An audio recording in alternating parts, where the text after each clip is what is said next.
مرتبہ جھنجھم کر دیتے کام پڑھیے اللهم صل আখিরাতের উপরে, কিয়ামতের উপরে, মিজানের উপরে, ফুল সিরাতের উপরে, এই কয়েকটি জিনিসের উপরে ঈমান এবং বিশ্বাস করার নাম হচ্ছে ঈমান। এখন এই কয়েকটি জিনিস আমরা একটু সময়ের জন্য একটু বিস্তারিত আলোচনা করি। আমি জানি আমি সময় খুব কম দিতে পারছি, তবুও আমি এই টপিকে কাজ করে যাচ্ছি।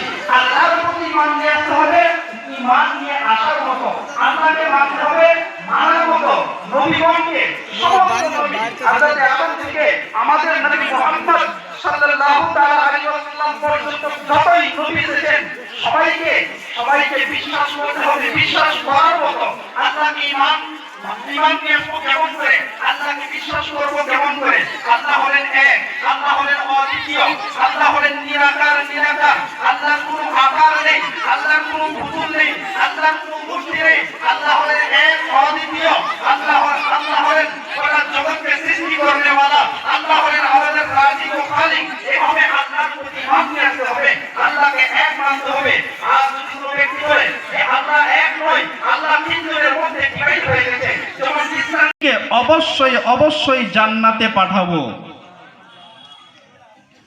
আর নবী সাল্লাল্লাহু তাআলা আলাইহি ওয়াসাল্লাম মুসলিম শরীফের হাদিস নাম্বার 93 এর মধ্যে ইরশাদ করে বলেছেন, লা তুমিনুনা লা তাদখুলুনাল জান্নাহ হাত্তা তুমিনু, তোমাদের মধ্যে কোনো ব্যক্তি ততক্ষণ পর্যন্ত জান্নাতে।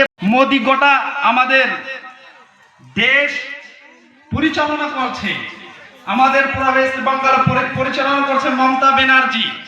কিন্তু সে থাকতে পারে পাওয়ার, আপনার কাছে থাকতে পারে শক্তি, আপনার কাছে থাকতে পারে টাকা, কিন্তু যদি আপনার কাছে ঈমান না থাকে, কাল কিয়ামতের দিনে জান্নাতকে কেউ শক্তি দিয়ে কিনতে পারবে না, জান্নাতকে কেউ পাওয়ার দিয়ে নিতে পারবে না, জান্নাতে কেউ টাকা দিয়ে ঘুষ দিয়ে জান্নাতে যেতে পারবে না।